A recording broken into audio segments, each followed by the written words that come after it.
बिस्मिल्लाहिर्रहमानिर्रहीम। स्टूडेंट, आज का जो हमारा लेक्चर है वो बेसिकली हम पढ़ेंगे probability and non probability sampling. इन दोनों में डिफरेंस भी पढ़ेंगे कि प्रोबेबिलिटी सैम्पलिंग क्या है, नॉन प्रोबेबिलिटी सैम्पलिंग क्या है, फिर इनके मेथड्स क्या हैं, हम उनको भी डिस्कस करेंगे। बस इस वीडियो में बेसिकली जो हम डिस्कस करें वो probability and non probability sampling को डिस्कस करें। अच्छा स्टूडेंट, जब हम बात करते हैं प्रोबेबिलिटी सैम्पलिंग की, प्रोबेबिलिटी सैम्पलिंग हमारे पास क्या होता है कि the sample in which each and every unit has its defined probability is called a probability sampling. आपको मैं इसकी डेफिनेशन लिख देती हूँ प्रोबेबिलिटी सैम्पलिंग की। हम कहते हैं the sample, this sample in which each and every unit, each and every unit has its defined probability is called a probability sampling, is called a probability sampling। Student, ये हमें name से भी पता चल रहा है कि probability sampling पढ़ रहे हैं। The sample in which each and every unit, कि जब आपके सैम्पल के पास each and every unit has a defined probability रखता है, क्लियरली प्रोबेबिलिटी रखता है, is called a probability sampling. तो sampling methods are broadly classified, जो है जो हमारे पास सैम्पलिंग मेथड होते हैं वो क्लासिफाइड हो जाते हैं probability and non probability sampling में। तो हमारे पास जो सैम्पलिंग मेथड है, सैम्पलिंग मेथड जो है वो हमारे पास क्लासिफाइड हो रहा होता है टू टाइप्स में। एक हमारे पास क्या होती है, प्रोबेबिलिटी सैम्पलिंग होती है, प्रोबेबिलिटी सैम्पलिंग है, एंड दूसरी आपके पास क्या होती है, नॉन प्रोबेबिलिटी सैम्पलिंग है, जिसमें आपकी पर्सनल जजमेंट जो है हो रही होती है। ये मैं आपको क्लियरली डिफाइन करती हूँ। अब प्रोबेबिलिटी सैम्पलिंग क्या है, the sample in which each and every unit has its defined probability is called a probability sampling. The sampling method are broadly classified probability sampling and non probability sampling. अब मैं ये probability sampling के बारे में आपको बताती हूँ कि when each unit in the population has a non zero probability of its being included in the sample, the sampling is said to be a probability sampling. हमारे पास क्या है कि जब ईच यूनिट पॉपुलेशन का जो है वो नॉन हो, has a non zero probability of its being included, और उसकी प्रोबेबिलिटी भी इंक्लूडेड हो, that is called the sampling probability sampling. या आप कह सकते हो कि the sample in which each and every unit has its defined probability. बिस्मिल्लाहिर्रहमानिर्रहीम। स्टूडेंट, आज का जो हमारा टॉपिक है वो मैं आपको डिफरेंस बताऊंगी विद एंड विदाउट रिप्लेसमेंट के, कि विद एंड विदाउट रिप्लेसमेंट का जो प्रोसेस है वो कैसे होता है, इनमें क्या डिफरेंस है। अच्छा, सैम्पल्स हम जब बात करते हैं कि सैम्पल में बी सिलेक्टेड विद रिप्लेसमेंट और without replacement, sampling is said to be with replacement when from a finite population a sample unit is drawn, observed and then returned to the population before another unit is drawn। अब मैं आपको बता रही हूँ with replacement का। यहाँ मैं आपको बताती हूँ पहले विद रिप्लेसमेंट। इसमें आपके पास क्या होता है स्टूडेंट, हमारे पास जब भी हम बात कर रहे हैं विद रिप्लेसमेंट की, तो आपको पता चल रहा है कि उसी चीज़ को हमने दोबारा रिप्लेस करना है। एक तो आपके पास जो पॉपुलेशन होगी, फर्स्ट ऑफ ऑल जो आपने माइंड में रखना है, इसी से आपकी डेफिनेशन भी क्लियर हो जाएगी। मैं पहले आप सुन लें। इसमें विद रिप्लेसमेंट में आपके पास क्या होगा, फर्स्ट ऑफ ऑल आपके पास फिनाइट पॉपुलेशन होगी, वो पॉपुलेशन जो काउंटेबल हो सकती है, not infinite population but finite population. आपके पास फिनाइट पॉपुलेशन हो, उसमें से आपने जो यूनिट है वो क्या करना है, ड्रॉन करना है, आपने सेलेक्ट करना है। उस यूनिट को, सैम्पलिंग यूनिट को जब आप ड्रॉन करोगे देन आपने उससे ऑब्जर्व करना है। ठीक है, आपने क्या करना है, ऑब्जर्व करना है, एंड देन अगेन आपने क्या कर देना है, रिटर्न टू द पॉपुलेशन कर देना है। आपने क्या कर देना है, रिटर्न टू पॉपुलेशन। तो ये आपकी डेफिनेशन यहाँ विद रिप्लेसमेंट में हो जाती है, क्या क्लियर हो जाती है। हमारे पास क्या है विद रिप्लेसमेंट, कि sampling is said to be with replacement when from a finite population, हम क्या कह रहे हैं, when from a finite population a sampling unit is drawn, हमने सैम्पलिंग यूनिट को ड्रॉन किया, then observe and then return to the population before another unit is drawn, कि दूसरे यूनिट को ड्रॉन करने से पहले ही आपने उसको रिटर्न कर दिया। तो इसमें आपके पास क्या होती है, जो पॉपुलेशन का साइज होता है फिनाइट पॉपुलेशन का, वो आपका सेम रहता है, वो आपका चेंज नहीं होता। क्योंकि अब मैं इसी की एक एग्जांपल दे देती हूँ। फॉर एग्जांपल आपके पास एक बैग है, ठीक है, उसमें आपके पास डिफरेंट बॉल्स हैं। फॉर एग्जांपल उसमें आपके पास कितनी बॉल्स हैं, 8 बॉल्स हैं, ठीक है। अब आप क्या करते हो, हमने क्या है कि फिनाइट पॉपुलेशन है, ओके ये फिनाइट पॉपुलेशन होगी, फिर हम उसमें से एक यूनिट ड्रॉन करते हैं, हमने जिस ले लिया वहाँ से यूनिट, सैम्पलिंग यूनिट को ड्रॉन कर लिया, उस यूनिट को फॉर एग्जांपल अब हमने यहाँ लिए ना, जहाँ 7 यूनिट रह गए, एक यूनिट हमने बाहर ले लिया, हमने एक सिलेक्ट किया यूनिट, अब उसको हमने क्या किया, ऑब्जर्व किया है, ठीक है, ऑब्जर्व किया है और अगेन हमने उसे रिटर्न टू द पॉपुलेशन कर दिया, तो वो 8 के 8 ही रहेंगे, कम नहीं होंगे, बल्कि उस यूनिट को हमने एज अ सेलेक्ट किया, ठीक है, फिर उसे ऑब्जर्व किया, then return to the population कर दिया है। Before selecting another unit, हमने एक नया यूनिट सेलेक्ट करने से पहले उसको अगेन वापस कर दिया बैग में, तो ये हमारे पास क्या हो जाती है, इसकी जो साइज़ है पॉपुलेशन को वो आपके पास सेम रहता है, तो ये हमारे पास आ जाती है विद रिप्लेसमेंट की टर्म। अच्छा, विद रिप्लेसमेंट ये तो हमारे पास आ गया, the population in this case remain same and a sampling unit might be selected more than once. अब हमारे पास क्या होता है कि आपको मैंने बता दिया कि इसमें जो हमारी टोटल पॉपुलेशन है वो आपकी क्या रहेगी, सेम रहेगी, ठीक है। और आपके पास क्या होगा कि जो हम यूनिट सेलेक्ट करें, हो सकता है वो more than once times select हो, ठीक है, क्योंकि हम तो एज ए सैम्पल सेलेक्ट करें। If on the other hand a sampling unit is chosen and not returned to the population for it has been observed, the sampling is said to be without replacement। अब without replacement हमारे पास क्या आ जाती है, देखिए मैं इधर इसी को डिस्कस कर देती हूँ। विदाउट रिप्लेसमेंट, हमने विद रिप्लेसमेंट तो हमें समझ आ गया, अब विदाउट रिप्लेसमेंट का मीनिंग क्या है कि हमारे पास क्या है, फिनाइट पॉपुलेशन है,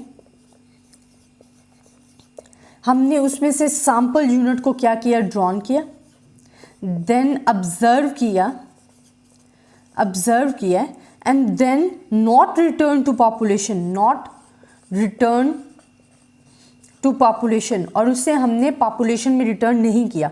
अब इसके भी मैं एग्जांपल देती हूँ, सेम ऐसी एग्जांपल है कि एक हमारे पास बैग है जिसमें हमारे पास कितने यूनिट हैं, फॉर एग्जांपल हमारे पास 6 यूनिट हैं, हमने क्या किया है, उसमें से एक सैंपल जो है वो सेलेक्ट किया, उसे ड्रॉन किया है, फिर उसी सैंपल को हमने क्या किया, ऑब्जर्व किया है एंड फिर उसको हमने रिटर्न नहीं किया है, इसको हमने रिटर्न जो है वो नहीं किया है, बल्कि इसको हमने आउट ही कर दिया। तो ये हमारे पास आ जाता है विदाउट रिप्लेसमेंट, कि आप फिनाइट पॉपुलेशन में से अपनी सैम्पलिंग यूनिट्स को ड्रॉन करते हो, देन ऑब्जर्व करते हो, but not return to the population is called a without replacement. तो ये आपकी क्या आ जाती है, डेफिनेशन भी आ जाती है और आपको इधर से समझ, तो ये क्लियरली आप देख लें स्टूडेंट, इनमें डिफरेंस। फिर हमारे पास क्या होता है, here the sampling units can not be selected again for the sample as units drawn और नॉट रिप्लेस। फिर हम तो इधर कहते थे कि हमारे पास जो सैंपल साइज होता है वो सेम रहता है, पॉपुलेशन साइज जो है वो हमारे पास सेम रहता है, बट यहाँ हमारे पास पॉपुलेशन साइज सेम नहीं रहता, बल्कि कम होता जाता है, क्योंकि हम उस यूनिट को निकाल देते हैं। देन आप कहते हो कि आपका यहाँ जो यूनिट हमारे पास विद रिप्लेसमेंट में सेलेक्ट हो रहे हैं वो आप हो सकता है मोर देन वंस टाइम भी सिलेक्ट हो, बट यहाँ आपके पास ये सिचुएशन नहीं होती, क्योंकि आप जब एक यूनिट निकाल देते हो, आप उसको दोबारा रिटर्न नहीं करते हो, तो जो आपका यूनिट है वो ओनली वन टाइम ही एज अ यूनिट सेलेक्ट होगा। अब इसमें हमारे पास क्या आ जाता है, when sampling is perform with replacement a finite population can theoretically be consider as an infinite population and a sample of any size can be drawn because population is not exhaustive. तो ये student हमारे पास difference आ जाता है with sampling with and without replacement. I hope student आपको इनका difference समझ में आया होगा। इंशाल्लाह नेक्स्ट हम डिस्कस करेंगे sampling and non sampling errors के बारे में, कि हमारे पास sampling and non sampling error क्या होते हैं। अगर इस वीडियो में कोई कन्फ्यूजन है या आपको with and without replacement sampling में कोई कन्फ्यूजन है तो आप मुझसे पूछ सकते हैं कमेंट्स में, इंशाल्लाह मैं आपको रिस्पॉन्स दूंगी। तब तक के लिए अल्लाह। बिस्मिल्लाहिर्रहमानिर्रहीम। स्टूडेंट आज का जो हमारा टॉपिक है वो बेसिकली है sampling and non sampling error. Student ये जो मैं आपको बता रही हूँ कि प्रोबेबिलिटी और नॉन प्रोबेबिलिटी सैम्पलिंग या sampling with and without replacement या sampling and non sampling error जो मैं आपसे डिस्कस कर रही हूँ, ये स्टूडेंट आपके पास अक्सर क्वेश्चन जो हैं थ्योरी में जो स्टूडेंट्स मैंने क्योंकि पैटर्न तमाम बोर्ड के डिस्कस किए हुए हैं मेरे चैनल पर हैं, आप देख सकते हैं, तो उनमें अक्सर मैंने देखा है कि जो आपके प्रीवियस पेपर्स हैं उनमें इनमें इनके डिफरेंस बहुत ज़्यादा पूछ लिए जाते हैं कि what is the difference between the sampling and non sampling error, what is the difference between with and without replacement. तो आपने ये जो डिफरेंस है ना ये माइंड में रखने हैं। मैं कोशिश करती हूँ कि वो टॉपिक आपसे डिस्कस करूँ जो आपके एग्जाम्स में बार बार रिपीट होते हैं या कि जो मुझे लगता है कि मोस्ट इंपॉर्टेंट है, वो टॉपिक मैं ज़्यादा उन पर फोकस कर रही होती हूँ। अच्छा student, sampling and non sampling error क्या है? फर्स्ट ऑफ ऑल हम डिस्कस करते हैं अबाउट सैम्पलिंग एरर, कि हमारे पास सैम्पलिंग एरर क्या है। अच्छा, सैम्पलिंग एरर पहले मैं इसका एक लिखती हूँ कि हमारे पास x बार माइनस म्यू, अब ये जो डिफरेंस है it's called a sampling error. अब हमारे पास x बार क्या है? x बार हमारे पास है जी सैम्पल स्टैटिस्टिक, हमारे पास क्या है? सैम्पल स्टैटिस्टिक जो है वो हमारे पास क्या है? x bar. एंड म्यू जो है वो शो करता है true value of population parameter, true value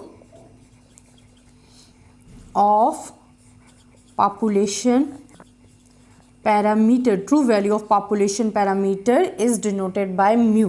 अच्छा, अब मैं आपको बताती हूँ सैम्पलिंग एरर क्या है। A sample being only a part of population cannot perfectly represent the population no matter how carefully the sample is selected। हम कहते हैं कि जो हमारे पास सैम्पल है वो पार्ट ऑफ पॉपुलेशन होना ज़रूरी नहीं है कि ये एक गुड सैम्पल हमने सेलेक्ट कर लिया कि जी वो पार्ट ऑफ पॉपुलेशन हमने उसमें से सिलेक्ट कर लिया, बट कि ऐसे बहुत सारे चांसेस बन जाते हैं जिसमें एरर आने के चांसेस हमारे पास आ जाते हैं। This results in the difference between the value, अब हम क्या कहते हैं कि this results in the difference between the value of sample statistic and the true value of corresponding population parameter is called हमारे पास क्या होता है? Sampling error. Such A difference is called a sampling error for that sample.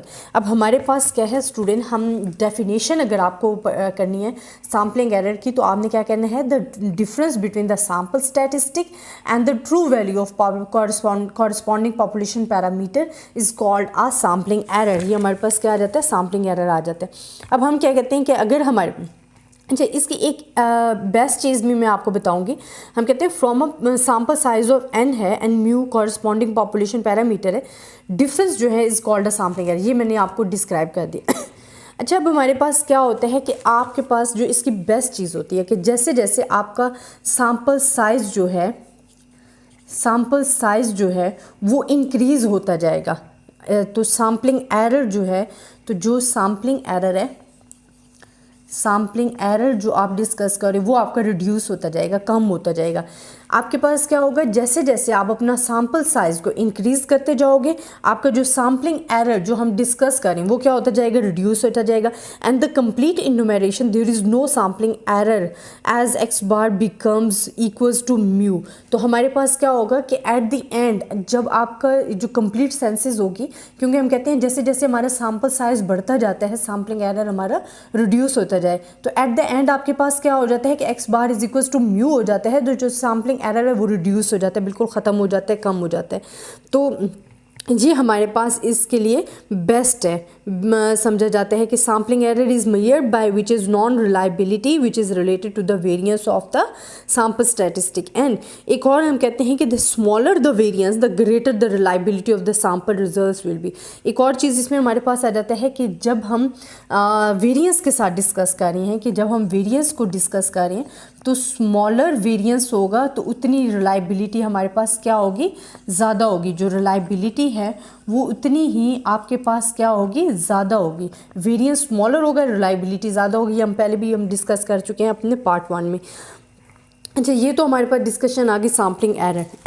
अब non sampling error क्या है? कि हम कहते हैं from sampling error which arise because of sample comparison only a portion of population, there are errors which occurs at the stages of gathering processing of data regardless of whether a sample is complete census is taken. अच्छा, अब यहाँ हमारे पास जो non sampling error है ना student, जब हम discuss करते हैं नॉन सैम्पलिंग एरर, ये हमारे पास कब अकर होता है? जब हम क्या करते हैं? गैदरिंग एंड प्रोसेसिंग का जो डेटा है जिसमें पर्सनल जजमेंट आ जाती है, वहाँ हमारे पास नॉन सैम्पलिंग एरर जो अकर हो जाता है। These error are called the non sampling error. Non sampling errors include all kinds of human errors है। नॉन सैम्पलिंग एरर्स क्या करता है? इंक्लूड करता है all kinds of human mistakes जो हैं, ह्यूमन एरर्स जो हैं, वो हमारे पास आ जाते हैं नॉन सैम्पलिंग एरर्स में। अब ह्यूमन एरर्स हमारे पास कहाँ कहाँ कर हो सकते हैं? हम कहते हैं कि हमारे पास जो रिस्पॉन्स है, अगर आप कर रहे हो तो हमारे पास क्या आ जाते हैं, जो सैम्पलिंग फ्रेम है हमारे पास फॉल्टी सैम्पलिंग फ्रेम आ सकता है, ठीक है, सैम्पलिंग फ्रेम। और सैम्पलिंग फ्रेम क्या होता है? कंप्लीट लिस्ट ऑफ सैम्पलिंग जो होती है वो हमारे पास सैम्पलिंग हो सकता है, उसमें गलती हो, ठीक है, फिर गैदरिंग या प्रोसेसिंग में गलती हो जाए, फिर नॉन रिस्पॉन्स आपके पास आ जाता है। नॉन रिस्पॉन्स के अक्सर हमें रिस्पॉन्स ही सही नहीं मिलता है इन दी क्वेश्चनियर्स के, जो आपके क्वेश्चनियर्स में भेजे जाते हैं, डिफरेंट क्वेश्चंस होते हैं, उन कोटा को फिल करके जो आपका रिस्पॉन्डेंस होता है उसने देना पड़ता है ईमेल के ज़रिए, तो अक्सर वो रिस्पॉन्स ही नहीं करते हैं। अगर रिस्पॉन्स भी करते हैं तो उन क्वेश्चंस का गलत रिस्पॉन्स देते हैं, तो वहाँ हमारे पास क्या होता है, मिस्टेक्स के चांसेस हो जाते हैं। फिर एरर आ जाते हैं जी एडिटिंग एंड कोडिंग में आ जाते हैं, कि ये तमाम वो मिस्टेक्स हैं कि जो इंसानी ह्यूमन से अकर होने के ज़्यादा चांसेस होते हैं, तो वो तमाम मिस्टेक्स इंक्लूड हो जाती हैं नॉन सैम्पलिंग एरर पे, क्योंकि नॉन सैम्पलिंग एरर है ही पर्सनल जजमेंट पे, ठीक है।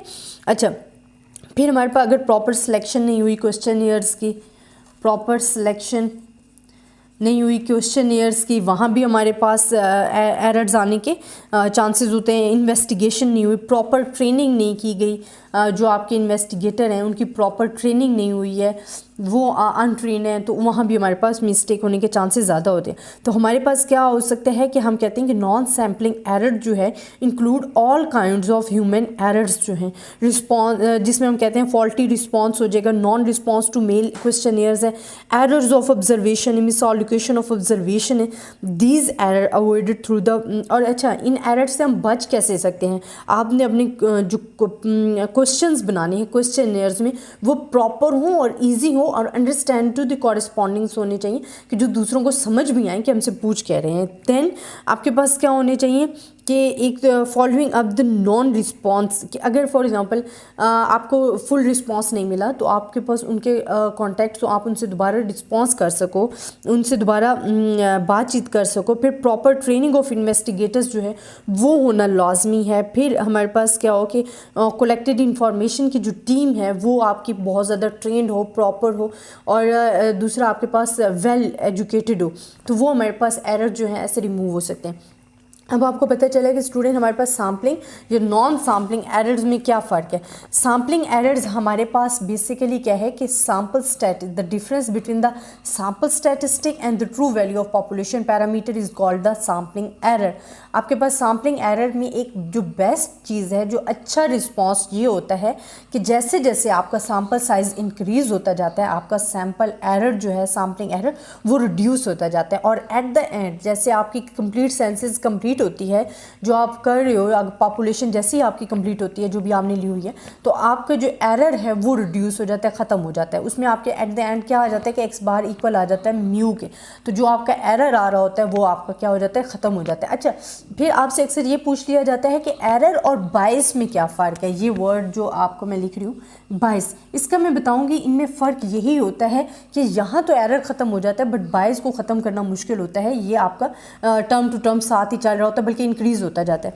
ये मैं साथ आपके बेसिकली नेक्स्ट वीडियोज़ में इंशाल्लाह डिस्कस करूँगी। अच्छा, सैम्पलिंग एरर में हमारे पास क्या है कि सैम्पल साइज़ इंक्रीज़ हो गया, सैम्पलिंग एरर रिड्यूस्ड हो गया, और एट द एंड आपका बिल्कुल ख़त्म ही हो जाता है। अच्छा, रिलायबिलिटी के लिए आपके पास क्या होता है कि वेरिएंस जितना स्मॉलर होगा उतनी रिलायबिलिटी आपकी ज़्यादा होगी, आपको अच्छा रिस्पॉन्स मिलेगा। नॉन सैम्पलिंग एरर आपका क्या होता है कि पर्सनल जजमेंट है, पर्सनल, उसमें तमाम ह्यूमंस एरर्स के आने के चांसेस होते हैं, क्योंकि हम क्या कहते हैं, नॉन सैम्पलिंग एरर जो है वो हम कैसे कहते हैं कि वो गैदरिंग या प्रोसेसिंग के जब हम कर रहे होते हैं, प्रोसेस कर रहे होते हैं, उसमें आने के चांसेस ज़्यादा होते हैं। और इसमें क्या होता है, include all kinds of human errors जो हैं वो शामिल होते हैं, जिसमें हम कह सकते हैं कि जी फॉल्टी सैम्पलिंग फ्रेम सेलेक्ट कर लिया है, तो आपके पास अच्छे ट्रेनर्स नहीं है, एडिटिंग एंड कोडिंग में होगी, प्रॉपर सिलेक्शन आपने नहीं की, प्रॉपर ट्रेनिंग नहीं की, तो ऐसे जितने भी हमारे पास मिस्टेक्स आ जाती हैं, गलतियां आ जाती हैं, जो कि हम ह्यूमन एरर्स की वजह से आ रही हैं, वो नॉन सैम्पलिंग एरर्स में इंक्लूड होती हैं। और इनको ख़त्म कैसे किया जा सकता है, जब आपके पास क्वेश्चनियर्स इजी हों, ईमेल का प्रॉपर तरीका हो, क्वेश्चन ज़्यादा इजी हों, फिर आपके वेल ट्रेंड आपके पास टीम होनी चाहिए। तो ये तमाम चीज़ें जो हैं वो आपकी नॉन सैम्पलिंग एरर को ख़त्म कर सकती हैं। बट फिर भी नॉन सैम्पलिंग एरर जो है वो ह्यूमंस पे है और वहाँ मिस्टेक आने के ज़्यादा चांसेस होते हैं। तो नॉन सैम्पलिंग एरर जो है उसमें इंक्लूड हो जाती हैं, ऑल ह्यूमन एरर जो है वो इंक्लूड हो जाते हैं। अच्छा, ये तो डिफरेंस था between the sampling and non sampling error. इंशाल्लाह नेक्स्ट वीडियोज़ में हम डिस्कस करेंगे अबाउट द बायस और उनके सिलेक्शन के तरीके या बायस को ख़त्म करने का तरीका क्या है, और फिर बायस एंड एरर में क्या डिफरेंस है। तो ये भी मैं इंशाल्लाह नेक्स्ट वीडियोज़ में आपके साथ डिस्कस करूँगी। आई होप स्टूडेंट आपको मेरा लेक्चर पसंद आया होगा। अगर आपको कोई प्रॉब्लम है या आपको कहीं से समझ नहीं आया, आप मुझसे पूछ सकते हैं। इंशाल्लाह मैं आपको कमेंट्स का ज़रूर जवाब दूँगी। तब तक के लिए अल्लाह हाफ़िज़। बिस्मिल्लाहिर्रहमानिर्रहीम। स्टूडेंट आज का जो हमारा टॉपिक है वो है सैम्पलिंग बायस। हमने पहले डिस्कस किया था sampling and non sampling errors के बारे में, but now we are discussing about the sampling bias. Bias वैसे तो मिस्टेक को कह रहे होते हैं, ठीक है, बट हमारे पास क्या होता है कि हम कहते हैं कि in a survey sampling the word bias mean a systematic component of error which deprives a survey results of its representativeness.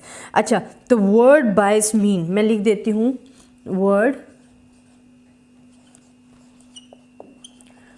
bias means a systematic component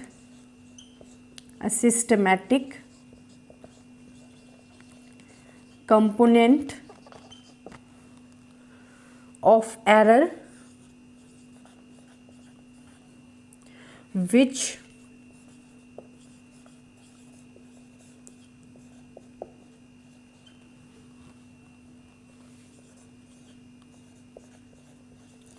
survey result of its representativeness।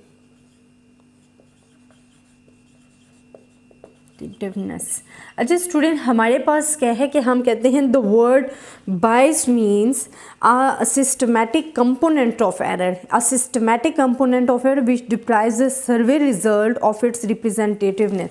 देखिए, first of all 2-3 चीज़ें आपने याद रखनी है। एक आ रहा है systematic component, ठीक है, कि ये हमारे पास क्या है, एक सिस्टमैटिक कंपोनेंट है। क्योंकि जब भी आप सैम्पलिंग सर्वे की बात करते हो ना, कि जब हम सैम्पलिंग सर्वे कर रहे हैं, तो सर्वे जो होते हैं वो एक हमारे पास क्या होते हैं कि सिस्टमैटिक प्रोसेस है। सिस्टमैटिक प्रोसेस क्या है कि हमें अपने ऑब्जेक्टिव का पता होना चाहिए, फिर हमें एक टीम तैयार करनी पड़ती है, फिर हमने उस डेटा को ऑब्जर्व करना होता है, तो रिजल्ट को ऑब्जर्व करना होता है, फिर हमने क्या उसका रिजल्ट निकालना होता है। तो ये तमाम जो है ना एक सिस्टमैटिक कंपोनेंट में इंक्लूड होता है। तो जब भी आप सैम्पलिंग सर्वे करोगे तो जो वर्ड बायस है उसका मतलब क्या होगा कि अ सिस्टमैटिक कंपोनेंट ऑफ एरर, ये हमारे पास क्या है, सिस्टमैटिक कंपोनेंट ऑफ एरर है। एक सिस्टम के अंदर जो है ये एरर आ रहा है which deprives a survey result of its representativeness. जब आप वो सर्वे रिजल्ट को रिप्रेजेंट करोगे उसमें वो जो एरर होगा वो डिप्राइव होगा, उसी में ही होगा, और ये ख़त्म नहीं होता है, बल्कि ये एज अ साथ साथ आप कह सकते हो। बट जब हम एरर की बात करते हैं तो हम कहते थे जी हमारा सैम्पल साइज इंक्रीज होता जाएगा, एट द एंड हमारे पास एरर खत्म हो जाएगा। बट सैम्पलिंग बायस जो है ना वो थोड़ा डिफरेंट है, इस वजह से मैं आपको बता रही हूँ। तो word bias mean a systematic component of error which deprives the survey result of its representativeness. फिर हम क्या कहते हैं कि bias is different from the random error. बात वही आ गई in the sense that random error balance out in the long run while bias is cumulative and does not become less as the sample size increase. Bias is introduce by the following. हमारे पास क्या होता है कि ये हमारे पास क्या होता है, कैम्युलेटिव होता जाता है, इकट्ठा होता जाता है, बढ़ता जाता है, उसमें जमा होता जाता है। आप सैम्पलिंग हम बात कर रहे थे कि सैम्पलिंग एरर जो हमारे पास था वो क्या कहते थे, हम कहते कि जी हमारा सैम्पल साइज़ जो है, सैम्पल साइज़ वो बड़ा है, तो जो हमारे पास एरर वो हमारे पास क्या होता जा रहा है, रिड्यूस होता जा रहा है, और एट द एंड हम कहते थे x bar is equals to mu हो जाता है कि वो सैम्पलिंग एरर ही ख़त्म हो जाता है। बट बायस की जब आप बात करते हो तो बायस में हमारे पास क्या होता है कि जैसे जैसे सैम्पल साइज़ इंक्रीज़ होता जा रहा है, इसी तरह जो आपका बायस है, जो एरर है वो भी इंक्रीज़ होता जा रहा है, बट कि वो कैम्युलेट होता जा रहा है। तो ये चीज़ अच्छा, अब इसके मेथड्स क्या हैं मैं वो आपको बता देती हूँ। जो हमारे पास मेथड्स हैं, फॉलोइंग ऑफ द बायस को। अब ये तो हमारे पास डिफरेंस आ गया इसका, मैं अगेन इसको रिपीट कर रही हूँ। इन a survey sampling the word bias means a systematic component of error which deprives the survey results of its representativeness. Bias is different from the random error in the sense that the random error balance out in the long run, while bias is cumulative and does not become less at the sample size increase. अब bias introduced by the following method of selection. अब हमारे पास इसके main 5 method जो है selection के। First हमारे पास जी आ जाता है डेलिब्रेट सिलेक्शन। ये हमारे पास क्या है, डेलिब्रेट सिलेक्शन। अच्छा, डेलिब्रेट सिलेक्शन में हमारे पास क्या आ जाता है स्टूडेंट, फर्स्ट हमारे पास टर्म जो है मेथड्स ऑफ द बायस है कि bias organized from deliberate selection which is based on personal judgement of which is representative. देखिए, डेलिब्रेट सिलेक्शन हमारे पास आज़ादाना सिलेक्शन है, तो ये हमारे पास क्या आ जाती है, इसमें आपके पास आ जाती है पर्सनल जजमेंट।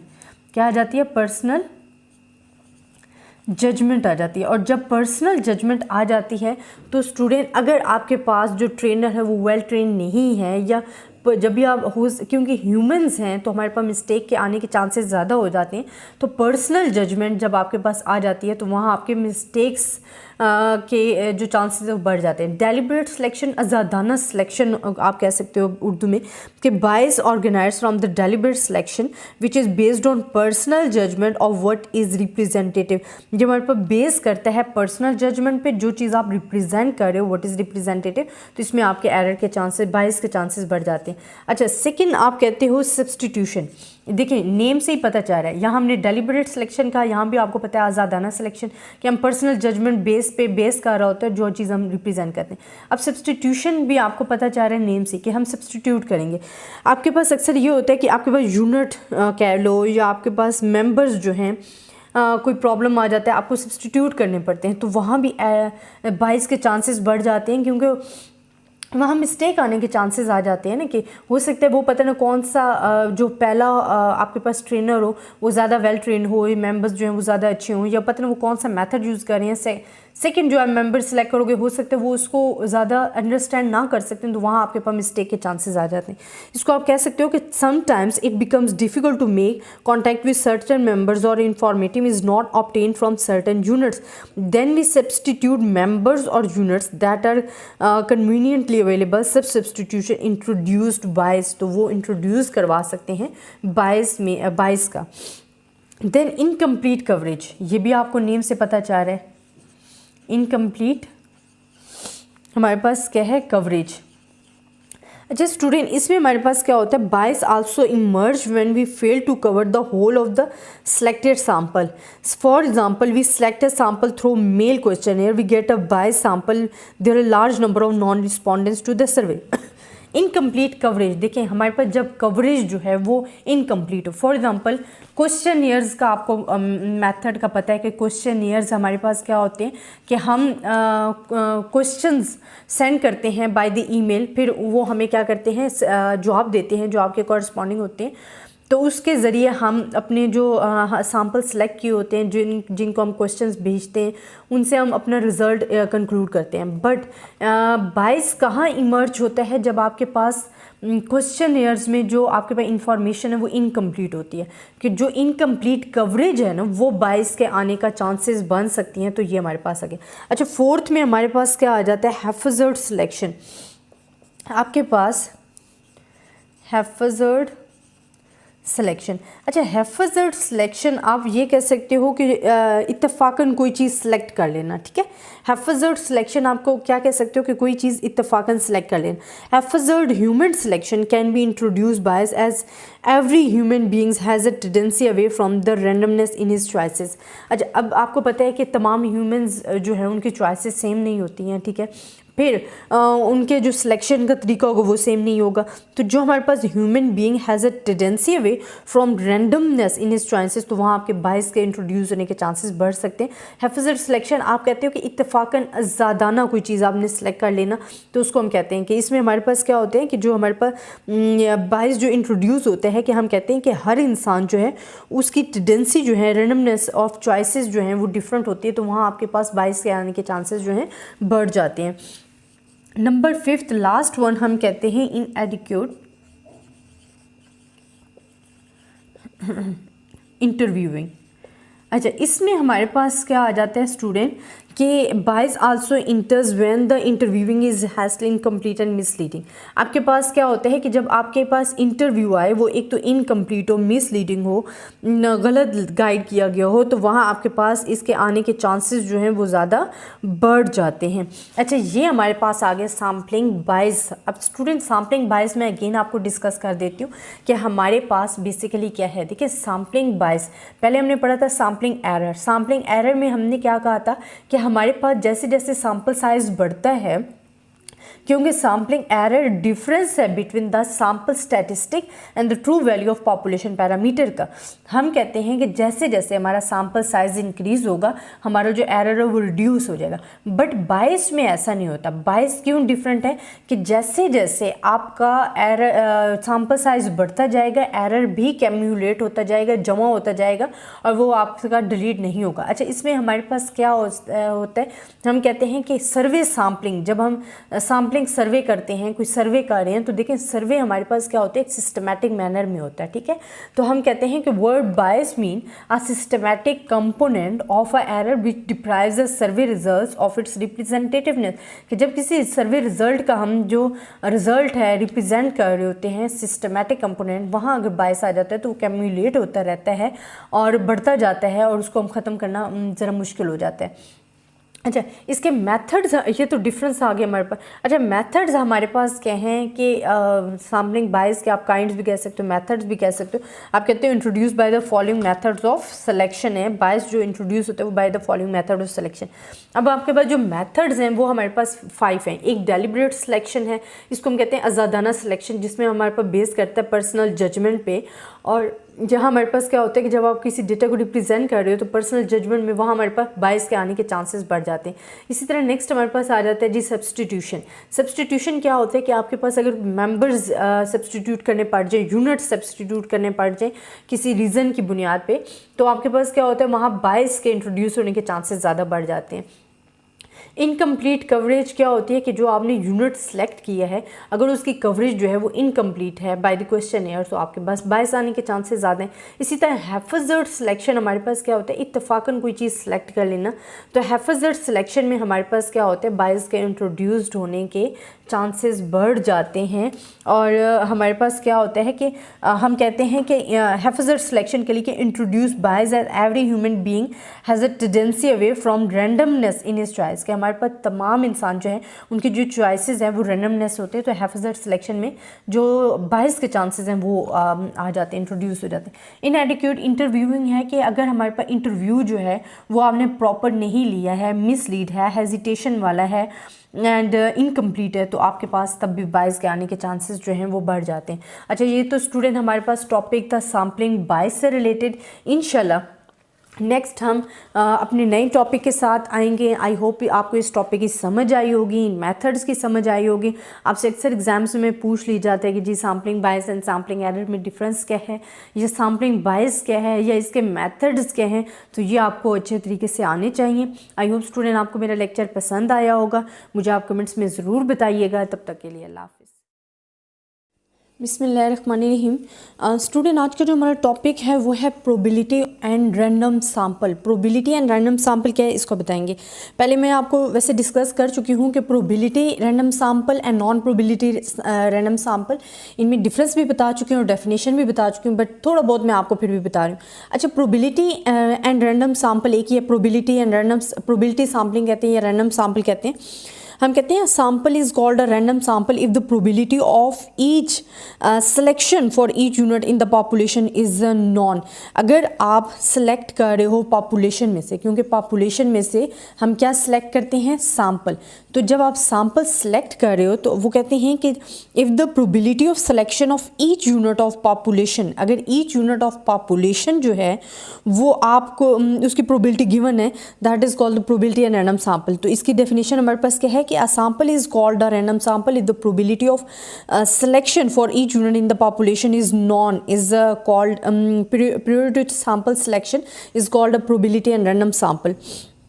हमारे पास most important kinds of the probability and random samples हमारे पास क्या कहते हैं कि हम कहते थे सिंपल रैंडम सैम्पलिंग है, स्ट्रेटिफाइड सैम्पलिंग है, सिस्टमैटिक सैम्पलिंग है, multi stage, cluster, multi phase and sequential sampling. ये हमारे पास प्रोबेबिलिटी एंड रैंडम सैम्पल्स की क्या हैं, काइंड्स हैं, टाइप्स हैं। अब मैं आपको बताती हूँ कि ये जो जितनी भी हमने काइंड्स बताई हैं ये मैं साथ साथ आपको डिस्कस करते जाऊँगी, बट फर्स्ट ऑफ ऑल हम डिस्कस करेंगे सिंपल, जो फर्स्ट इसकी काइंड है सिंपल रैंडम सैंपल। अच्छा, सिंपल रैंडम सैंपल हमारे पास क्या है, पहले मैं आपसे वो डिस्कस करती हूँ कि हमारे पास सिंपल रैंडम सैंपल क्या है। A sample is defined to be a simple random sample और it's also shows by SRS, abbreviation है इसकी, जिसको हम कहते हैं सिंपल रैंडम सैंपल। तो आपके पास क्या है कि सिंपल रैंडम सैंपल जो है वो कैसे डिफाइन होगा, if it is selected in such a manner. First आप कहते हो कि हमारे पास क्या होना चाहिए कि each unit in the population has an equal probability of being included in the sample. अब आपके पास क्या है कि each unit in population has an equal probability of being included in a sample. Then second आप कहते हो कि each possible sample of the same size have an equal probability. अब हमारे पास क्या है, each possible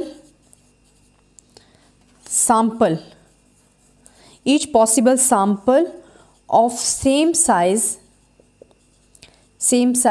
has an equal probability of being and sample selected.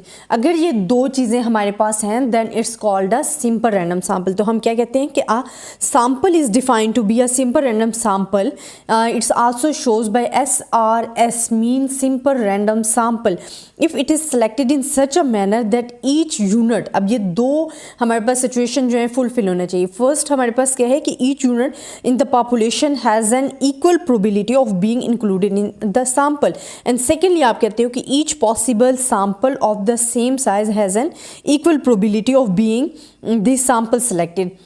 अगर ये दो सिचुएशन के हमारे पास क्या है कि पॉपुलेशन के जो आप यूनिट सेलेक्ट करें एक तो उसकी इक्वल प्रोबेबिलिटी होनी चाहिए। फिर आप कहते हो कि ईच पॉसिबल सैंपल जो आपका है वो सेम साइज होना चाहिए और इक्वल प्रोबेबिलिटी होनी चाहिए, then we can say that it's a simple random sample. तो ये आपकी डेफिनेशन भी हो जाती है and situation for fulfilling satisfy करने के लिए सिंपल रैंडम सैंपल को ये भी आपके पास आ जाती है। अच्छा, अब हमारे पास क्या आ जाता है स्टूडेंट, सेकेंड हम कहते हैं कि selection of simple random sample के मेथड क्या है। ठीक है, तो हमारे पास सेकंड क्या है कि selection of simple random sampling, that is show SRS। ठीक है, सिंपल रैंडम सैम्पलिंग। अब हमारे पास 3 मेथड होते हैं। फर्स्ट ये बहुत इजी मेथड है और ये आम रूटीन में भी आप अक्सर यूज़ कर रहे होते हो तो ये आपके लिए डिफ़िकल्ट नहीं होता है।